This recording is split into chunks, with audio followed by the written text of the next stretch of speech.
Alright gamers, today I'm going to show you the game Sons of Anarchy. Let's check it out.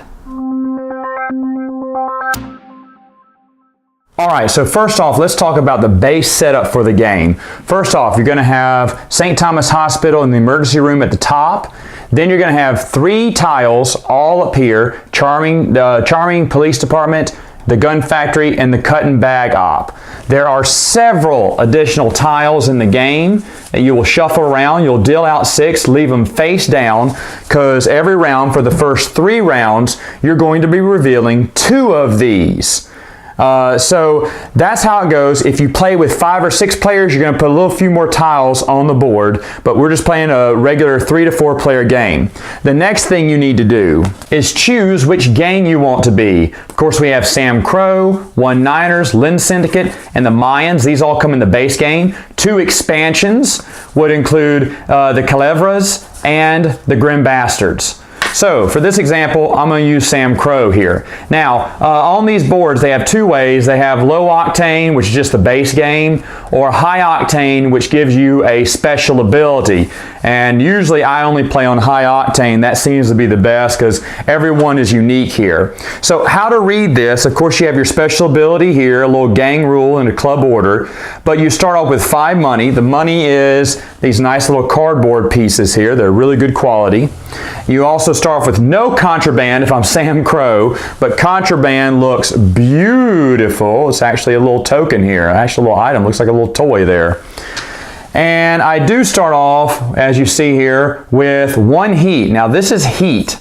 And heat is determined by the heat tokens that you'll place on your board throughout the game. I'll tell you when you can get heat. Certain cards give you heat. Using guns in a throwdown will also give you heat. But the more heat you carry, you have a limit on the contraband that you can sell and you can carry. So here it's a limit of 3, 2, 1, or 0 contraband if I have tons of heat on me. So you kind of want to avoid getting too much heat at one time.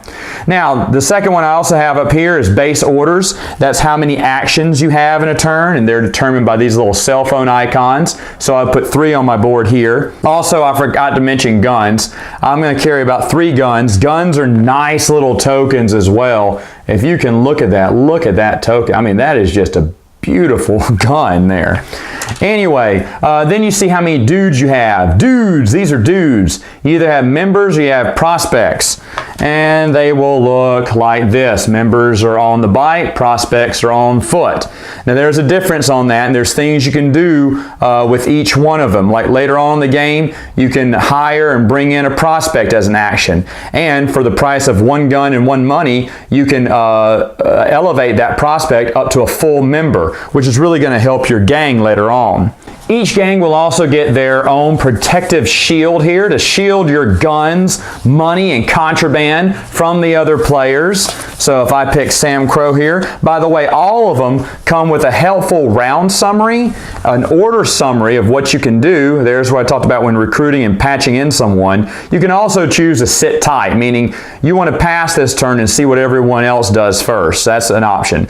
The ride, exploit, and throwdown options I'll get to in a moment. And then over here is the throwdown chart that I'll explain when I talk about throwdowns. Also, each rival gang is going to get their own die. With the 6 symbol will always be their own symbol. So each die, let me get the One-Niners here. Look at that, a 9. Each one is different, and I think that's really cool. So you even get your own special dice depending on which gang you are. And what you're going to do first is you're going to flip over randomly 2 of these sections. So let's just say I flip over this tile, which is the Palace Restaurant, and this tile, which is the Wahiwa Reservation. Now, each one of these tiles comes with special abilities that you can exploit. When I talked about exploiting them, they also have boost abilities, meaning once you've exploited them, you can boost and get another exploitation out of the same tile. Once it's been exploited, though, it may not be exploited by another gang for that round. You'll have to wait to the next round for it to be exploited. You would also, at the start of the game, pull an Anarchy card. Now, an Anarchy card can be a special ability or a special rule that goes on. For instance, this one's Arm the Cartel. This is an opportunity. Other times it can be something like, and here's one, a last call, meaning that at the end of this round, this is what's going to happen. The gang with the most heat must discard all their guns and take the fall. ooh, that's bad. But they can be either good or bad. You draw 1 on the first round, 2 on the second round, and 3 every round after that. There's 6 rounds in a game. And then you would just put this one over to the side here. Now to start off, let's say it was my turn and I had 3 base orders, because that's what it says here, 3 base orders, so I can play. I have 3 actions basically this round. So what do I want to do with my actions? Well, let's say, remember, I started off with 1 heat. Let's say I wanted to get rid of that 1 heat. What I'm going to do is I'm going to use one of my actions and I'm going to activate one of these. And this is the ride person here. I'm riding action. I'm moving dudes into a location to another. So everyone starts right here. This is kind of your clubhouse where you're going to keep all your pieces and pawns and whatnot. Those are for the open public. Remember, everything else like money, contraband, and guns will be hidden behind your player shield. But let's say I'm just going to move out these 2 dudes over here, and that's my turn. Now, everyone else is going to go. Let's say the 1-9ers go, and they move over here, and now it comes back to my turn. Okay, on my next turn, I can exploit that place, because remember, number 2, right here, I can exploit the location that I control. Well, since I control it now, no one else landed on that tile. If they did, we would have a throwdown. But in this example, no one landed on the tile, so now I can either drop one of my heat, which is what I want to do, or it says here, I can also claim the patch.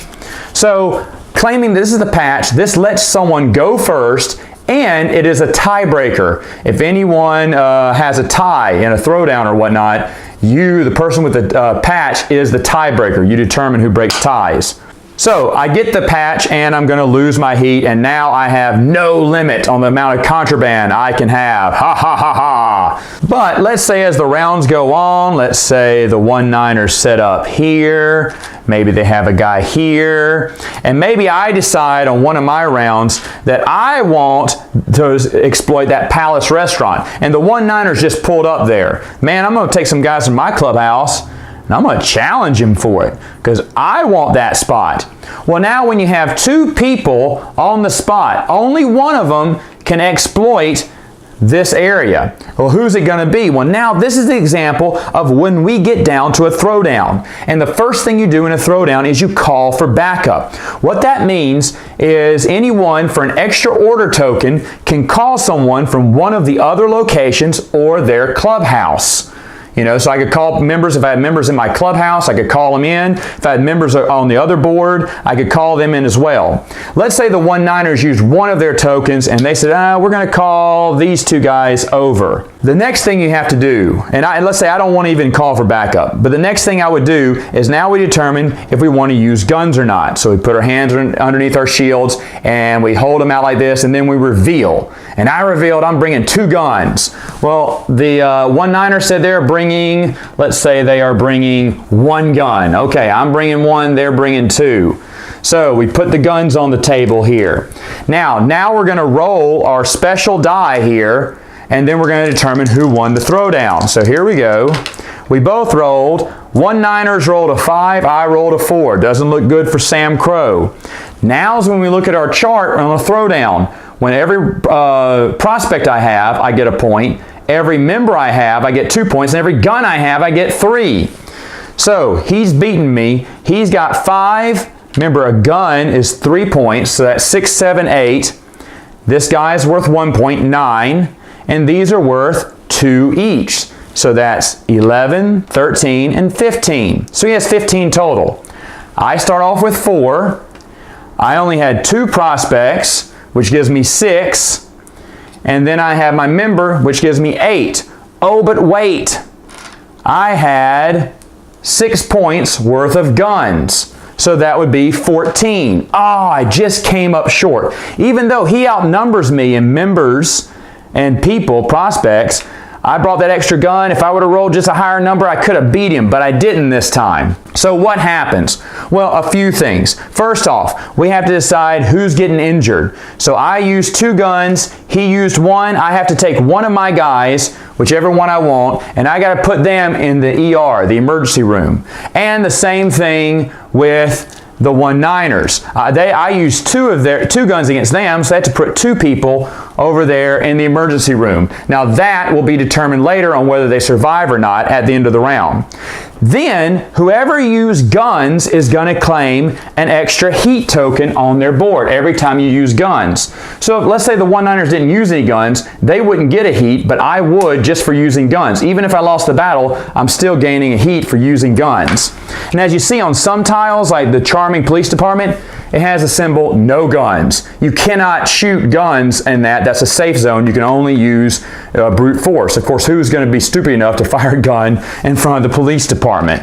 But anyway, after that, the loser goes home, and the winner can now exploit the tile if they have the order tokens left over. If they do not have any order tokens left over, man, they just fought for nothing. But maybe they didn't. Maybe they wanted me to get out of there. At the end of the round, a few things happen. We got to clean up the board, take off all the members, they go back to their clubhouse, all order tokens go back to each player, and then we determine if these people are going to survive or not in the emergency room. As you see here, they're going to roll a die for each member they have. On a 1 to 3, their person dies in the emergency room. On a 4 to 5, they live and they get to go back to the clubhouse. As you see, you can even go to St. Thomas Hospital and you maybe want to break them out and exploit it, and breaking them out of the emergency room to the clubhouse if you want to avoid taking the chance of any of those dudes getting hurt if you really need them to your team. And then after that's determined, you would turn over 2 more tiles, flip over 2 more Anarchy cards, and remember also before that, if you had a last call, you would resolve that last call card. But you'd flip over more cards and then start the round again. At the end of 6 rounds, the person with the most money wins the game. Okay, final thoughts. Sons of Anarchy. What did I think about this game? Well, it's from Gale Force 9, which should automatically tell you that I love the game. I do. I love just about every game I've seen from Gale Force 9 so far. Remember, previous games I've reviewed from them have been Firefly and Spartacus, and both of those games I absolutely adore, and this one is no different. When I talked to John, the CEO of Gale Force 9, this past Gen Con, I was talking to him about Firefly and how much I loved it, and I asked him, I said, do you have any regrets in the board game business? He went, I just wish this would have been more popular. He said, I love the game, I love the show, I thought we had a solid game, but it didn't sell that well. In fact, they stopped making it. It's still available. You can get it for super cheap. I got the game for super cheap. And it only came with 2 expansions, which are extra player expansions. Unfortunately, they didn't come out with any more, big expansions, which is sad. And folks, if you've never seen the TV show and you're just like, well, I don't even know if I'll get it. No, forget about it. You don't even need to see the TV show to get this board game. It is just a super fun board game like all of Gale Force 9's games are. They're easy to learn and fun to play. Now, I love Sons of Anarchy. It is, of course, one of my favorite games again. I don't get it to the table as much as I do Firefly and Spartacus, and I'm a little bit sad over that one. I guess Biker Gang doesn't excite people as much as gladiators fighting in an arena or traveling through space in the spaceship does. But I absolutely love the game. Of course, you can mix up the tiles. You can have different tiles. I will tell you that obviously, as you saw one of the names of the games, this is not for younger kids. There are some, I played this with my nephews once without reading over it first, and I was like, whoops. There's one like the adult video store. That's all it says, and it doesn't show anything, but still, I was like, uh-oh, and nothing too bad, but I mean, and then you got people, cutting up bags of cocaine. They don't say that, they call it contraband, but this picture of them cutting it up, I had to tell them it was like powdered sugar or something. I've played it with adults too. They really love it. The game, like I said, it just flows, man. And there are so many strategies. There's so many things you want to do. And you're thinking, well, why not just get the most money? If you have a lot of guns and people know it, no one is going to mess with you. My little nephew just loves saving up guns. And whenever he moved onto a tile the last few rounds, everyone just went ahead and packed it up and left because they knew he had a lot of guns. And they would never win in a fight with him. which kind of makes you intimidating. And then that's when you can start building up money and selling, or building up contraband to sell on the black market. Now, right as I said that, I just realized I didn't talk about the black market stage. The black market stage is very easy. You're going to sell all your little mini contraband you have. They give you these cards that tell you from 3 to 6 players how much this little contraband is worth, depending on how many players are going to sell contraband. So, for instance, in a 1 to 3 player game, if there's only 1 to 3 bags, up for grade, people bring out their empty palms, open them up, and show how many contraband they have. If it's 3 or less, everyone's getting paid $3 per contraband. If it's 4 to 6 or 7 or plus in a 3-player game, of course those do scale on the number of players. Then of course contraband costs less, and I love that scale. So it's not who has the most contraband, it's how much do you want to let go on the black market, because too much is going to devalue your contraband, and a low amount you'll get the biggest return. So again, contraband, really smart aspect to the game. So it's not just about grabbing the most cash. Of course, cashing in your contraband. There's tiles that will let you trade cash for contraband, contraband for cash, guns for contraband, cash for guns, whatever you need. I mean, it is there. There's a billion combinations, and they are all simply wonderful. And the special abilities that come with each one of the cards are just fantastic as well.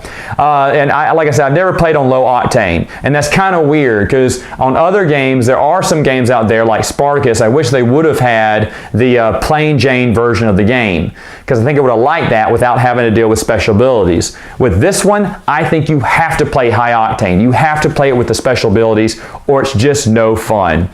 So Sons of Anarchy, great game, really cheap price. Probably not for kids, but if it's for you, you should go get it. All right, gamers, that's all the time I have for now. Until next time, game on!